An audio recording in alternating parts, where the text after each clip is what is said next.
The Nigerian police force has recounted numerous achievements in the rescue of kidnapped victims across the country, saying it will not relent in denying the criminals any breathing space.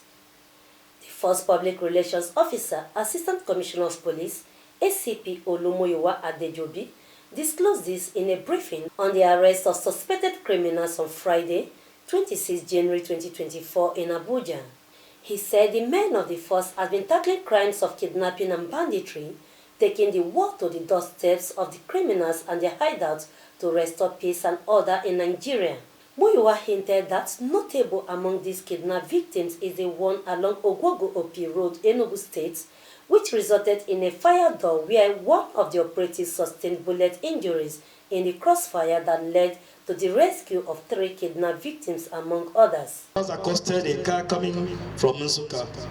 Personnel of PMF 76 of the Nigerian Police Force are pinned down in front of their base, led by one of the officers confronted the criminals and gave them in a feared gun battle, which led to the rescue of 3 kidnapped victims, while one of our operatives sustained bullet injury in the crossfire and of course is recuperating in one of our medical facilities in that state. Void of kidnapping attempt. On 7th of January 2024, armed bandits in their numbers attacked Wama village, Kofi local government of Katsina State, to kidnap the residents of the village, but was strongly repelled by men of the force who were deployed to the area by the Commissioner of Police in charge of Katsina State.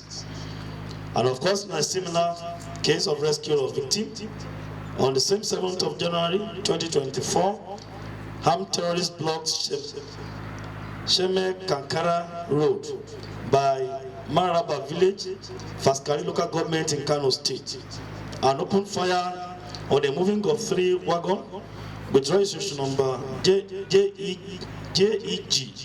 A34XA, and operatives comprising the police and military personnel combed the scene, engaged the hoodlums in a fierce gun battle and rescued all the passengers on halt, while one soldier who was also on transit sustained gunshot wound.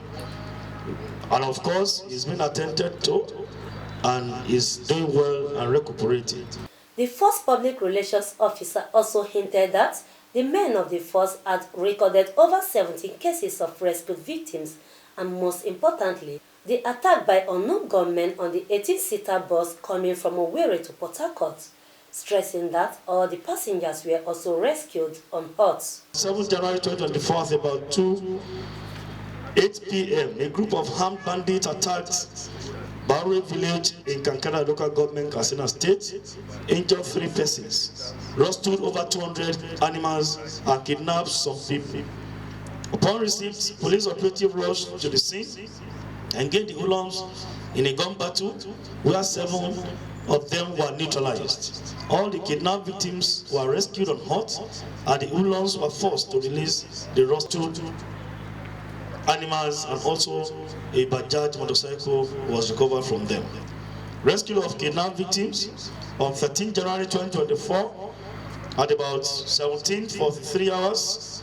A distress call was received that one 18-seater bus coming from Owerri to Port Harcourt was attacked by unknown gunmen between Umuanwa Bima Road before customs checkpoint. Police operatives immediately moved to the scene and engaged the kidnappers, where 10 victims were rescued and reunited, and since been reunited with their families. Also on the Oroka forest, ACP Olumuyiwa said operatives had neutralized the kidnappers' hideout following a tip-off of information in Benue State. 16 January 2024, at about 11:45 hours, following a credible intelligence, a team of joint operatives stormed the kidnapper hideout at Oroka Forest in Benue State. The kidnappers, upon sighting the team, engaged them in a gun battle. One of the kidnappers was fatally wounded, and his AK-47 rifle loaded with several rounds of ammunition, was recovered. 10 victims held hostage were rescued, while 2 kidnappers were arrested. 1 Yaro Maina, 20-year-old, and Ayaro Nafal, aged 23-year-old, both of Kogi State. They were both identified by the victims as associates of the kidnappers, and they frequently visited them in the forest. He also briefed on the new trend of state kidnapping, thus urging the public to report any case of kidnapping to the police to ascertain the authenticity to avoid dashing out ransom for rescue.